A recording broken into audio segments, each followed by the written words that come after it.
बनवतात तसं काहीतरी बनवणार आहे.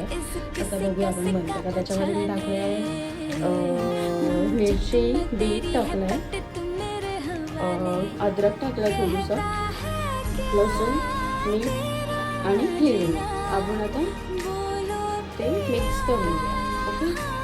ओके. सो आपली पेस्ट तयार झालेली आहे. सो आपण एका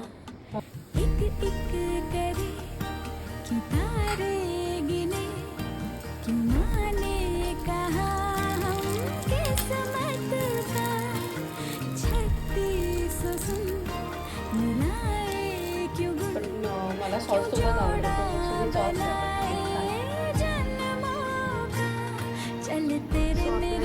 रेडी झालेला आहे.